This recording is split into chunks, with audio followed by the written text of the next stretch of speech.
Comment récupérer un bon souffle?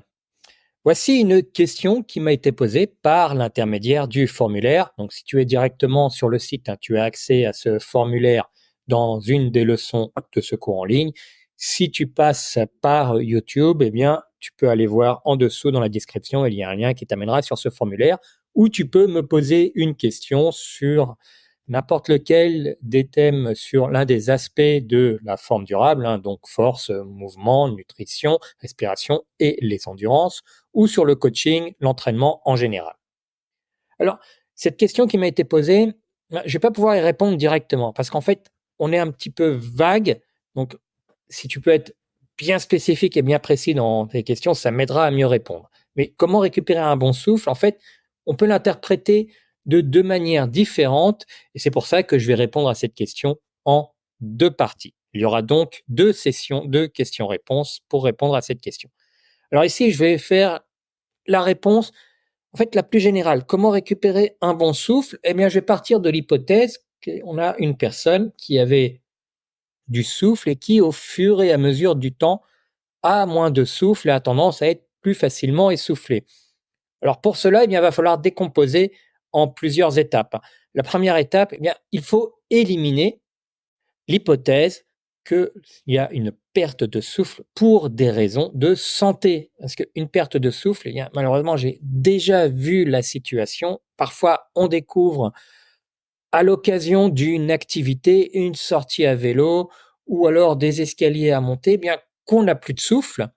Et ce n'est pas toujours dû à un problème de forme. Ça peut être dû à un problème médical, eh bien une perte de capacité pulmonaire ou alors une perte de capacité cardiaque et on s'essouffle très vite lors d'une activité. Ce n'est pas de mon ressort, je n'ai aucun conseil à donner là-dessus. Je dirais que la première chose à faire, c'est de voir avec un médecin pour pouvoir éliminer cette hypothèse que cette perte de souffle soit due à un problème sous-jacent qui est un problème médical et qui demande à être traité d'un point de vue médical. Malheureusement, ça arrive plus souvent qu'on ne le pense, donc à bien garder en tête. Maintenant, s'il n'y a pas de problème particulier, qu'il n'y a pas une baisse pour des raisons pathologiques de capacité pulmonaire ou cardiaque, eh bien, c'est un problème d'entraînement, c'est un problème de forme. Ça peut être encore pour tout un tas de raisons. Eh bien, est-ce que c'est un problème d'efficacité respiratoire? Alors, comment le savoir? Voilà, évidemment, je vais prêcher pour ma paroisse. Il y a un test que tu peux passer, un test respiratoire très simple qui demande juste quelques minutes.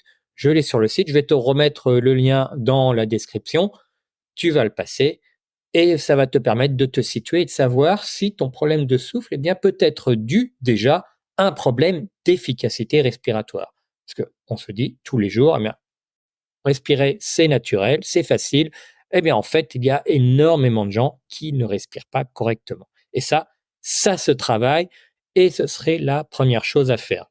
Passer le test, voir où on en est. Ensuite, c'est conscience respiratoire, donc voir en fait les différentes situations où on ne respire pas correctement. Et ensuite, il y a une partie pour retrouver une respiration fonctionnelle. Déjà, ça permet d'aider à retrouver un meilleur souffle. C'est cette efficacité respiratoire, vraiment s'assurer que nous utilisons l'oxygène correctement au niveau de nos cellules. Deuxième point, ça peut être dû simplement à un problème d'endurance. Alors, les deux vont être liés. Parfois, en fait, on a un problème respiratoire et un problème d'endurance, surtout si on n'a plus la forme. Et là, l'erreur qu'on va souvent voir, c'est de se jeter sur des protocoles un peu compliqués, en particulier du HIIT, haute intensité, un intervalle, qui est souvent du LIT, du low intensity, parce qu'en fait, on se retrouve à faire des exercices qu'on n'est pas capable de faire avec l'intensité suffisante, et puis on se retrouve à avoir de la basse intensité à répétition. Surtout, ça a des effets délétères, en fait, assez rapidement sur l'entraînement, si on ne remplit pas un certain nombre de prérequis. Et la plupart des gens qui ont un manque de souffle, en général, si c'est un problème d'entraînement, un problème de forme, ils n'ont pas les prérequis pour aller faire du vrai HIIT, de la vraie haute intensité.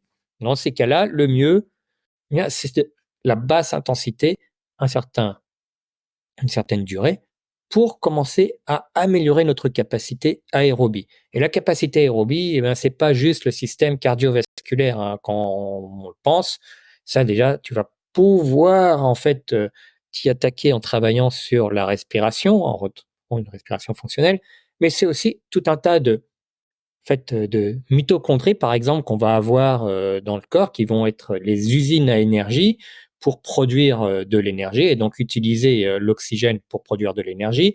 Ça va être, le réseau capillaire, donc pas juste la capacité du cœur à pomper. En général, quand on pense cardiovasculaire, on pense juste au cœur qui est capable de pomper beaucoup de sang, mais aussi il faut aussi que le sang chargé, d'oxygène arrive au bon endroit, donc c'est aussi un réseau, de capillaires qui peut être réduit et qui rend donc les choses difficiles, c'est l'efficacité des mitochondries. Alors, on a efficacité et efficience des mitochondries, le nombre de mitochondries. Donc, tout ça ce sont des transformations qui nécessitent du temps et qui vont augmenter notre capacité aérobie, notre capacité à fonctionner en utilisant l'oxygène pour générer de l'énergie.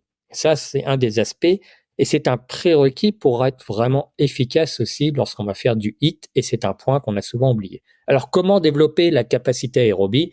Le meilleur moyen sont des activités à relativement basse intensité sur une certaine durée.